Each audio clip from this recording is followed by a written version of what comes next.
The moment a cockatoo discovers buttons, your home stops being your home. Because to a cockatoo, a button isn't plastic, it's power. Press, something happens. Humans react, the world responds. And that's exactly how Jackson took control of my smart speaker. Not with aggression, not with drama, with curiosity and a terrifyingly good understanding of cause and effect. People ask, why does my cockatoo obsess over the remote, the phone, the smart speaker? Here's the truth. It's not a phase, it's a feature. A cockatoo isn't just a pet that lives near technology. A cockatoo is a living, feathered test engineer.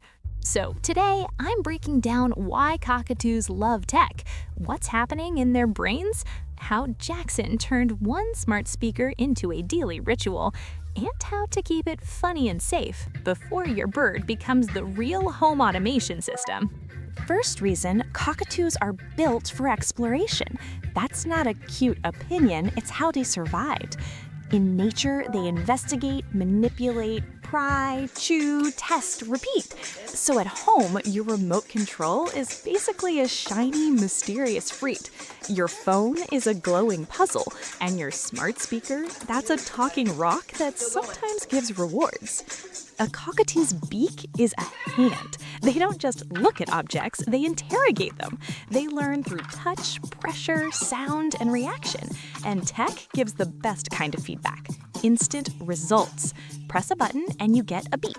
Tap the screen and the light changes. Say a word and the room suddenly makes noise. To Jackson, that isn't electronics, that's a control panel for reality.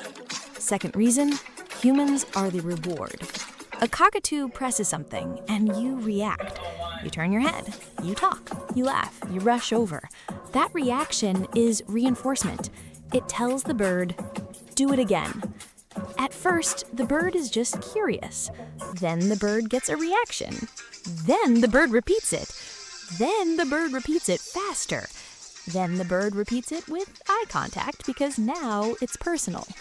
Jackson didn't fall in love with the speaker. He fell in love with what the speaker does to me. I laughed the first time he triggered it, and congratulations, I accidentally invented a game. Because in Jackson's mind, the rule became, if I press the right button, I control the human. That's not evil. That's intelligence meeting opportunity. Third reason cockatoos are obsessed with sounds, not just music, signals, patterns, beeps and chimes.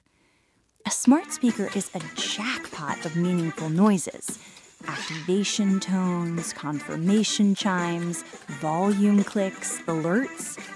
To a cockatoo, those are not background sounds. They're a language the house speaks. And cockatoos are often incredible vocal learners. They can copy sounds and associate them with outcomes. So they don't just hear a beep. They learn what a beep does. Jackson started recognizing the wake-up moment, the moment right before music starts, that tiny pause where the speaker is listening. He'd tilt his head, crest up, dead serious, like a detective watching a suspect. Because once a bird learns that a specific sound means the world is about to change, they start chasing that sound like it's magic. Fourth reason, control and territory. Cockatoos don't just live in your space, they negotiate it. They love routines because routines predict safety, and tech is routine on demand. A button can start a ritual, a sound can summon attention, a remote can change the atmosphere of the whole room. So if your cockatoo guards the remote or stands next to the speaker like a bouncer, that's not random. That's this object matters. Jackson treats the smart speaker like he's the home manager. He marches up, stares at it, then stares at me like, all right, you, activate the environment. And the weird part is, when you obey once or twice, your bird remembers forever. You taught them that the control panel works. Let me tell you the exact moment Jackson leveled up. The first time he noticed I could make music appear out of thin air. I said the command, the speaker chimed, music started. Jackson didn't scream, he didn't flap, he went quiet. Quiet in that suspicious, serious way that means a plan is forming.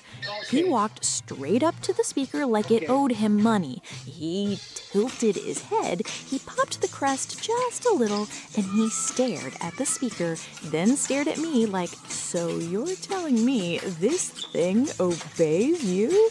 Next day, he was already waiting by it. Not near his food, not near his toys, near the speaker.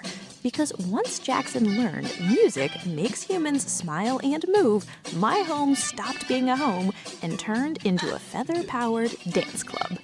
Now, here's where it can go sideways.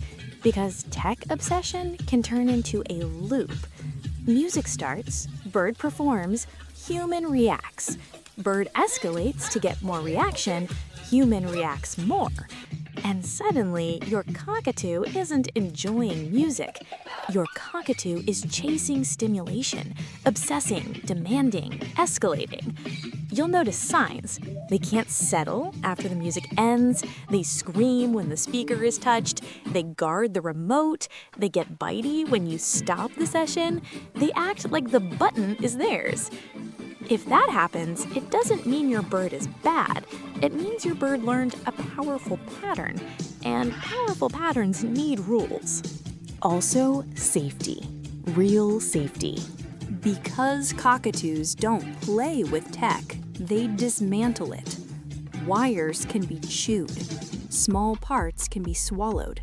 Batteries can be dangerous, and volume can overstimulate or stress their hearing. So if your bird is allowed near a speaker or remote, assume the bird is trying to open it like a treasure chest. And sometimes they succeed. Jackson once inspected a remote like a locksmith. He wasn't biting randomly. He was targeting seams, edges, buttons, strategic points. So the rule is simple. Tech access must be supervised, volume must be reasonable, and the bird must have safe alternatives, or the smart device becomes a very expensive chew toy. So what do you do if your cockatoo is addicted to buttons? You redirect without killing the fun. Give them a safe job, a decoy button toy, a foraging puzzle, a chewable board, something they can control that won't break your life. Then make the music a routine, not a casino. One song, short session, end on a calm cue. Then switch to foraging or chewing. Teach the pattern. Music is a fun burst, and calm is how we finish. And the biggest secret, don't reward screaming with tech. If screaming activates the speaker, you just taught the loudest shortcut. Reward calm behavior, curiosity, and controlled attention instead.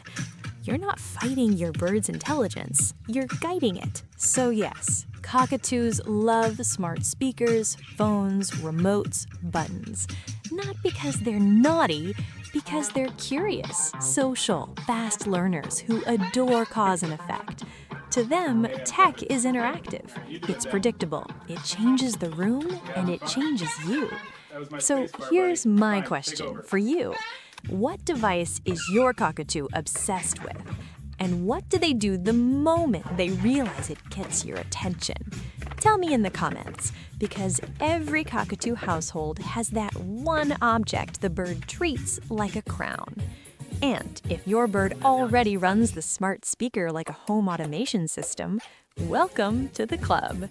A cockatoo isn't a pet, it's a lifestyle.